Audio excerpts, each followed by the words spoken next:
is run by a bunch of investment bankers, and their modus operandi. Et je vous remercie de cette occasion qui m'est donnée de parler d'un sujet qui m'est cher, qui est les marchés d'actions européens. Alors, on y va. Je vais parler très rapidement, je vais très rapidement nous situer dans l'univers de la gestion, dire qui nous sommes et quel est notre style d'investissement. Et je vais tout de suite après attaquer le sujet principal qui est pourquoi investir dans les actions européennes. Quand vous lisez les journaux, quand vous écoutez la radio ou la télévision, vous devez tous vous demander que j'ai peut-être besoin d'aller chez le docteur, me faire examiner la cervelle, à investir dans les actions européennes. Je m'adresserai après sur un secteur dont on parle beaucoup en ce moment, les banques, le secteur financier en Europe. Est-ce que c'est une valeur piège, value trap ou des trésors cachés? Et après, j'essaierai de partager avec vous notre perspective sur les marchés en 2011 en Europe, là où nous trouvons de la value. Et à la fin, c'est toujours très gentil de faire des grandes considérations et de parler de style et d'idées, mais à la fin du compte, ce sont les investissements qui comptent. Et j'en ai trouvé un que nous avons récemment effectué, qui est toujours dans le portefeuille, et qui reflète assez bien notre philosophie d'investissement et ce que nous pensons des marchés et de ce qu'ils vont faire cette année. Voilà. Alors, nous sommes une société qui a plus de 60 ans d'existence. La société Mutual Series a été fondée en 1950 par quelqu'un qui m'a engagé en 1984. Je m'excuse tout d'abord si mon français paraît un peu difficile. 30 ans aux États-Unis, ma langue maternelle est devenue un peu rouillée. Mais nous sommes essentiellement un investisseur value. À la façon de Charles, de Vaux, nous nous efforçons de trouver des titres qui sont sous-évalués pour de mauvaises raisons. Ceux qui sont sous-évalués pour de bonnes raisons, ce sont des value traps et on essaie autant que possible de les éviter. Ce que nous entendons par value, car il y a beaucoup de définitions de value, c'est essentiellement deux choses. Nous sommes à la recherche de titres qui soit se traitent à de faibles multiples, pas tellement de earnings, mais surtout de cash flow. On est très concentré sur les cash flows chez Mutual Series. On regarde surtout comment le cash flow est généré par une société et aussi important comment le cash flow est utilisé par une société. Soit, et là c'est un mot important, des titres qui offrent une forte décote par rapport à leur valeur d'actifs. C'est donc soit une histoire de multiples, soit une histoire de décote d'actifs, et les deux ne se superposent pas toujours.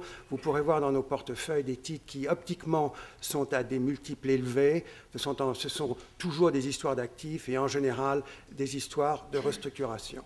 Mais ce qui nous sépare également d'autres boutiques value, particulièrement aux États-Unis, c'est deux choses. Premièrement, nous faisons notre travail d'analyse de recherche complètement en interne. Nous nous préoccupons très peu de la recherche extérieure, de ce qu'on appelle la recherche de Wall Street. Et tous nos analystes, on a une équipe de 17 analystes qui, tous les jours, jettent le filet dans leur secteur respectif de par le monde, et particulièrement aussi en Europe, pour aller ramasser des poissons qui nous paraissent des candidats intéressants. Et on utilise cette capacité d'analyse, ce brain power, pour faire deux types d'opérations complémentaires.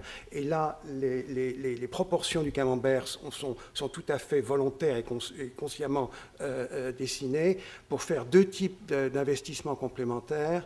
L'un, c'est les investissements dans des opérations de fusion-arbitrage annoncées, c'est important. Et deuxièmement, et ça c'est une vieille spécialité de la maison, faire des opérations d'investissement lorsque l'occasion s'en présente dans des situations de détresse. La détresse, c'est très à la mode, c'est très cool, tout le monde en fait. Nous, ça fait 60 ans qu'on en fait. Mutual Series a été créé en 1950 par Max Heine, qui était un Allemand qui a quitté Berlin au bon moment en 1936 et qui a précisément démarré ses fonds, sa fortune et sa réputation en investissant dans de la dette de sociétés de chemin de fer américaines en faillite. Et c'est comme ça que Mutual Series a démarré. Donc d'une façon ou d'une autre, pendant 60 ans, depuis 60 ans, on fait du distressed. Nous avons beaucoup plus de concurrents qu'il y a 10 ans, beaucoup plus de gens qui en font. Mais à la fin de la présentation, je vous expliquerai pourquoi le distress en Europe est particulièrement décevant. Alors voilà, maintenant, Parlons pourquoi, le thème principal, pourquoi investir dans des actions en Europe. Tout le monde écoute tous les matins les commentaires d'observateurs, les titres de journaux.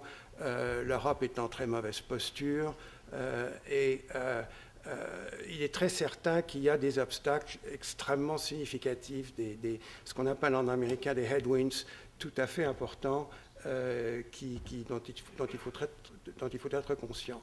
Et la source de tout ça, c'est bien entendu la crise de la dette souveraine, particulièrement les pays de la périphérie sud de l'Europe.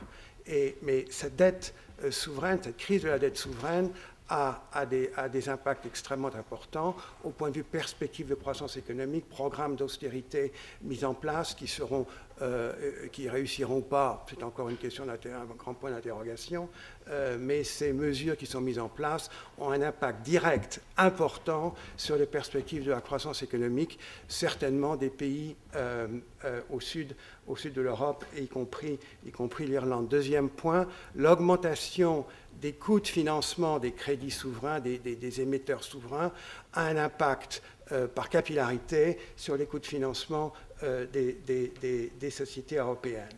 Et il y a bien entendu le grand problème de la détention des dettes de ces pays européens.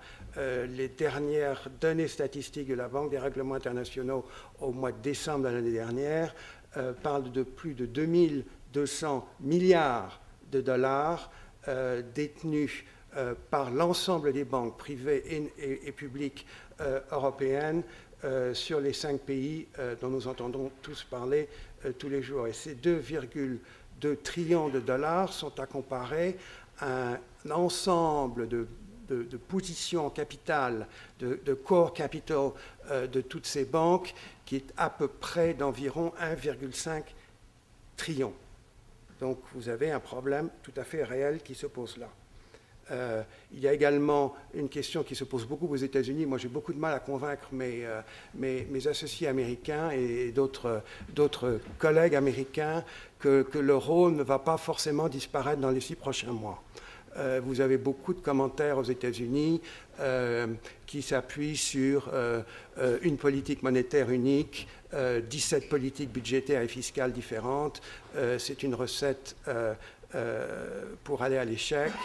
C'est complètement impossible. Donc le futur de l'euro, effectivement, particulièrement en ce qui concerne la Grèce, est une question qu'il est tout à fait bon de se poser.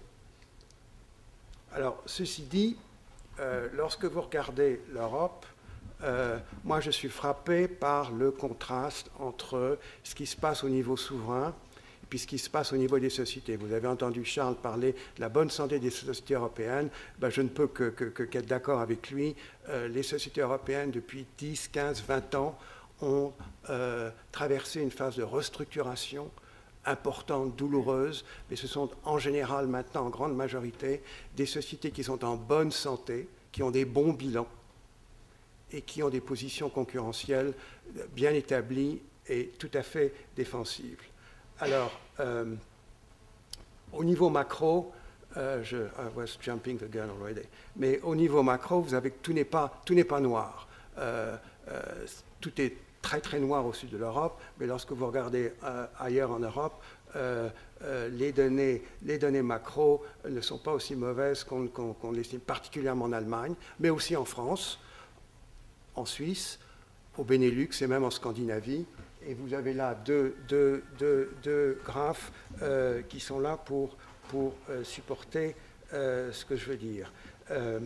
Important, très très important, et Charles en parlait également, les actions européennes sont très peu, enfin, les niveaux d'évaluation sont historiquement très bas. Et ça, c'est en date du 31 mai. J'ai pris 2 indices comparables, l'Eurostoxx 600 et le S&P 500, et que ce soit au point de vue price earning, price to cash flow, ce que l'on regarde beaucoup plus, et le dividend yield, il y a quand même une différence saisissante. Et je voudrais surtout attirer votre attention sur ça, parce que des rendements de dividendes de sociétés qui sont supérieurs aux obligations gouvernementales allemandes, qui sont aujourd'hui, non pas juste en dessous, mais juste au-dessus de 3,06 ce matin.